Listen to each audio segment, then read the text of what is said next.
नमस्कार, मैं हूं धर्मेंद्र। आप देख रहे हैं ऑनलाइन न्यूज इंडिया।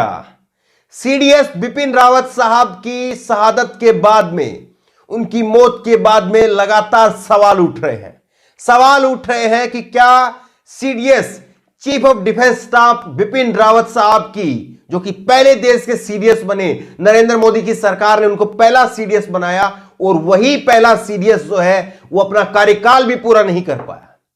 तो सवाल उठ रहे हैं कि क्या वाकई ये मौत है या फिर इस मौत के पीछे, इस शहादत के पीछे जो है वो साजिश है।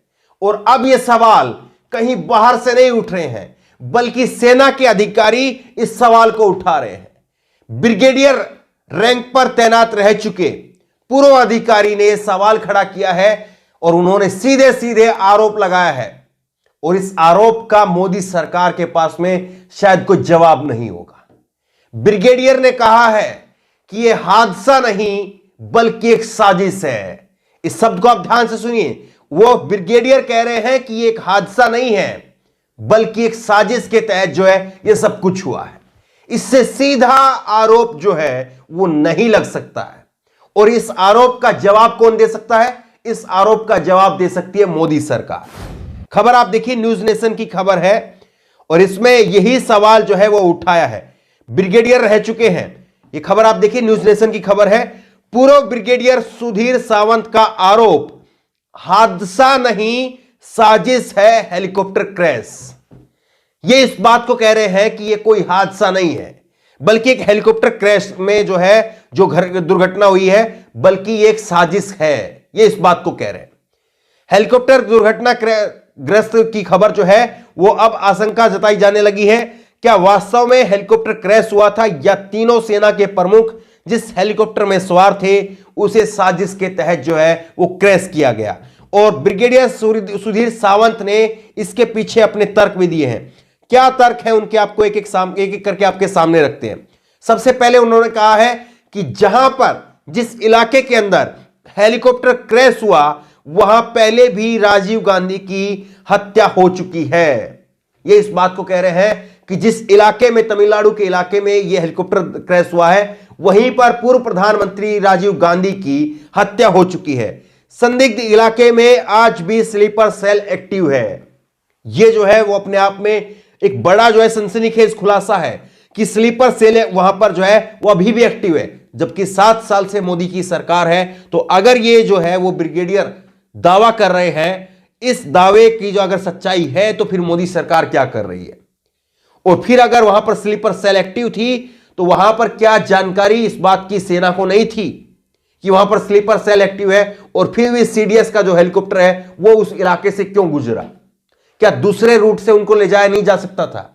ये तमाम वो सवाल है और पहले की जो घटनाएं हुई है उनके साथ में भी जो है सवाल जुड़ता है। सीडीएस जिस हेलीकॉप्टर में थे वह एडवांस था। देखिए, एक बात को आप बिल्कुल आसान भाषा में समझने की कोशिश कीजिए। सीडीएस बिपिन रावत कोई आम व्यक्ति नहीं थे। दूसरी बात, सीडीएस बिपिन रावत जिसमें सवारी कर रहे थे, जिस हेलीकॉप्टर में, कोई आम सवारी नहीं थी, कोई बस टेंपो नहीं थी जो पलट जाएगी, जिसमें आग लग जाएगी। सीडीएस बिपिन रावत की जो सुरक्षा में जवान तैनात थे, वो जवान, वो सुरक्षा कोई आम नहीं थी। वो एक ऐसी सुरक्षा, एक ऐसा आदमी और एक ऐसे मिशन पर और एक ऐसे जरिए से जा रहा आदमी जो बेहद खास है। कैसे फिर इतनी बड़ी दुर्घटना अचानक से हो जाती है? और एक भी जो है उसमें केवल एक जवान जो है, एक अधिकारी जो है वो अभी जिंदा है। और दुआएं कीजिए कि वो अगर जिंदा रह गए तो उनके मुंह से ये देश सच को जानेगा। और अगर वो चले गए तो इस दुर्घटना का कोई राज जो है कि कभी किसी के सामने आ पाएगा, ये अपने आप में एक बड़ा सवाल है। देखिए, सुधीर सावंत ने क्या कहा है। उन्होंने, ये देखिए आप, पूर्व ब्रिगेडियर सुधीर सावंत का आरोप है कि हादसा नहीं बल्कि साजिश है।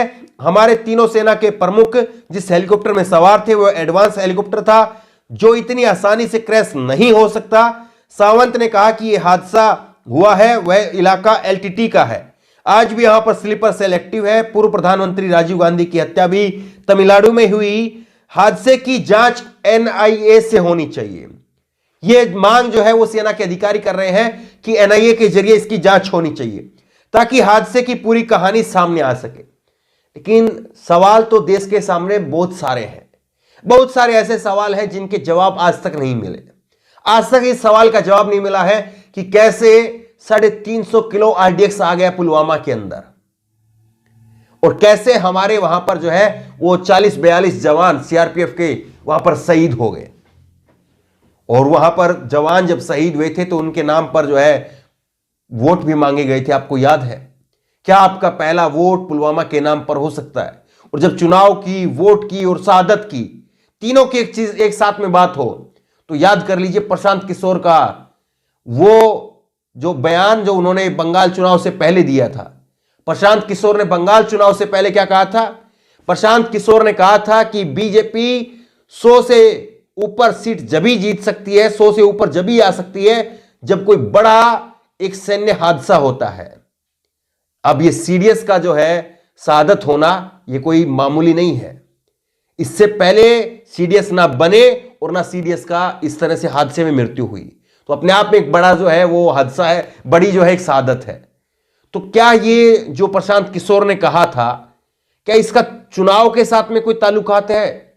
5 राज्यों के चुनाव, खास करके उत्तर प्रदेश का जो चुनाव है, क्या उसके साथ में इसका कोई ताल्लुकात है? और क्या जिस तरह से पुलवामा के नाम पर वोट मांगे गए थे, अब उसी तरह से यहां पर भी वोट मांगे जाएंगे? और क्या जो ये ब्रिगेडियर कह रहे हैं सुधीर सावंत, क्या इनकी जो आरोप है उनकी जांच नहीं होनी चाहिए? जो आरोप ये लगा रहे हैं, क्या एनआईए की जांच की मांग जो ये कर रहे हैं, क्या एनआईए की जांच हो पाएगी? ये तमाम वो सवाल हैं जो सवाल लगातार जो है वो हर भारतीय के मन में बार बार उठ रहे हैं कि कैसे एक इतने खास व्यक्ति की इस तरह से जो है वो मौत हो जाती है। इस मौत अपने आप में कई सारे सवालों की गुत्थी में है, और मीडिया से आप उम्मीद कर रहे हैं कि मीडिया इस पर जो एक बड़ा ट्रायल करेगा, सरकार से पूछेगा। यहां पर तो सुशांत सिंह की अगर डेथ होती तो फिर जो है उस पर घंटों डिबेट चलती, महीनों डिबेट चलती, 24 घंटों लगातार चलती, और उसके कभी जो है वो बावर्ची को पकड़ लिया जाता, कभी पड़ोसी को पकड़ लिया जाता, कभी जो है वो उसके बाग में, बगीचे में काम करने वाले उसके नौकरों को पकड़ लिया जाता, उस पर घंटों डिबेट होती। अगर कोई शाहरुख खान का लड़का होता, उस पर घंटों डिबेट होती, कैसे ये ड्रग्स लेकर के आ गया, कैसे इसके पास में 1-2 ग्राम ड्रग्स हो गई, ये तमाम सारे सवाल। लेकिन देश के इतने बड़े सेना के अधिकारी सीडीएस की मौत हो जाती है, और इस पर केवल इस बात को लेकर के पर्दा डाल देना कि हमें सहानुभूति है, हम सेना का मामला है, हम इस पर नहीं बोलेंगे, नहीं बात करेंगे, सरकार इस पर अपने से तय करेगी। तो क्या फिर जो सच है वो कभी सामने आ पाएगा?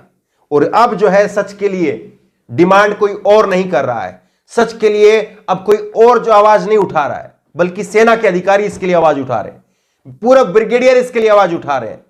तो क्या नरेंद्र मोदी जी जो बात बात पर राष्ट्रवाद का, सेना का, बीजेपी जो राष्ट्रवाद और सेना का नाम लेती है, क्या वो इन ब्रिगेडियर की और इन तमाम जैसे लोग हैं जो लगातार सवाल उठा रहे हैं, क्या उनका सुनने का काम करेगी? और क्या वाकई ये देश कभी जान पाएगा कि हकीकत में क्या हुआ था? हकीकत में सीडीएस बिपिन रावत की मौत का जिम्मेदार कौन है?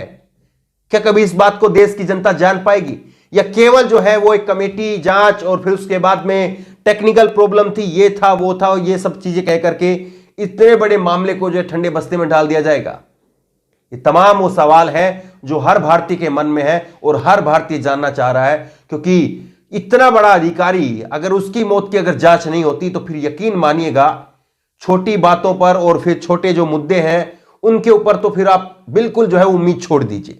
अगर इस पूरे मुद्दे पर अगर सही से जांच हुई तो फिर अगर कोई इस तरह का सच जो ये कह रहे हैं, जो आरोप लगा रहे हैं कि एक साजिश नहीं बल्कि एक हादसा है और इस हादसे के पीछे जो जिम्मेदार है, अगर वो सामने आ गए तो फिर ये यकीन मान करके चलिए कि देश में इससे बड़ा जो है कोई ऐसा पर्दाफाश नहीं होगा जो सरकार के नाक के अंदर जो है नकेल डाल देगा।